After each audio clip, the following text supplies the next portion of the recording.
सातवीं क्लास के प्यारे बच्चों, ये आपकी विज्ञान की वर्कशीट नंबर 12 है आज की, यानी 26 तारीख की। तो प्राणियों में पोषण के बारे में हम पढ़ रहे थे। तो आज हम जानेंगे कि घास खाने वाले जंतुओं में पाचन कैसे होता है। तो पाचन का मतलब बेटा याद है, आपको बताया था कि जो हम खाना खाते हैं वो पानी में नहीं घुलता। तो पाचन से क्या होता है, वो पानी में घुल जाता है और खून में आ जाता है।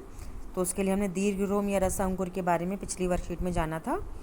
तो आज हम पढ़ते हैं आगे कि कोमल, जो कि कक्षा 7 की विद्यार्थी है, नज़दीक की पशुशाला में शैक्षिक भ्रमण के लिए गई। इसका मतलब है बेटा, उनके स्कूल के पास एक पशुशाला थी जहाँ पशु रखे हुए थे बहुत सारे।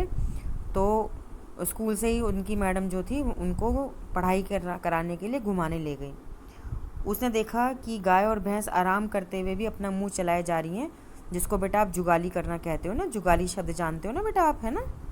तो पढ़ेंगे कि घास खाने वाले जंतु घास को यानी भोजन को जल्दी जल्दी निकलकर आमाशय के एक अलग भाग में, आमाशय का चित्र आपने बनाया था ना, मनुष्य का पाचन तंत्र का। आमाशय को हम आम भाषा में पेट कह देते हैं ना। तो आमाशय के एक अलग भाग में भंडारित कर लेती हैं, मतलब रख लेती हैं।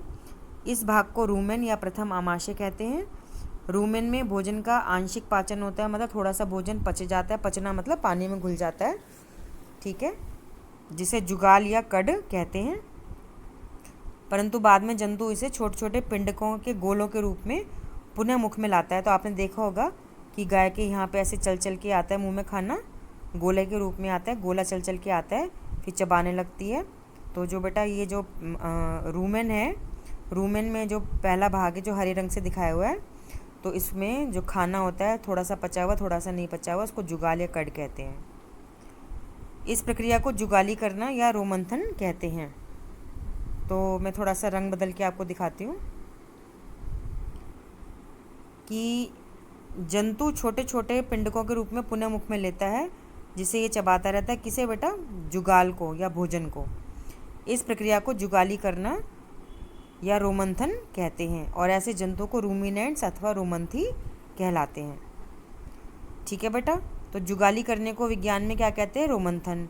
और जुगाली करने वाले जानवरों को क्या कहते हैं? इंग्लिश में रूमिनेंट्स और हिंदी में रोमंथी। ठीक है बेटा।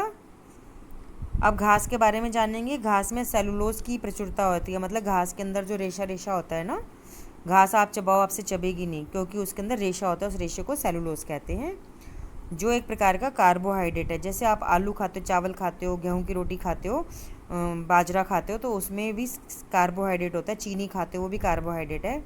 तो सेलुलोज उनकी एक बहुत बड़ी वाली बहन है। तो सेलुलोज भी एक प्रकार का कार्बोहाइड्रेट है, लेकिन आप उसको चबा नहीं सकते और वो मीठा भी नहीं होता। तो आगे पढ़ेंगे कि रूमिनेंट्स में भोजन के सेलुलोज का पाचन शुद्धांत्र और बृहदांत्र के बीच में एक थैलीनुमा रचना में होता है, जिसे अंधनाल कहते हैं।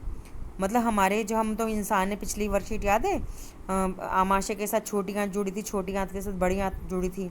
लेकिन घास खाने वाले जानवरों में, क्योंकि घास में सेलुलोज होता है, तो शुद्धांत्र और बृहदांत्र के बीच में एक थैलीनुमा रचना होती है, जिसे अंधनाल कहते हैं। देखिए लिखा हुआ अंधनाल, ये तो आमाशय है बेटा, ये जो लाल रंग से ये अंधनाल है। ठीक है बेटा, आपकी बुक में चित्र बना हुआ है, आप उसको ज़रूर देखें।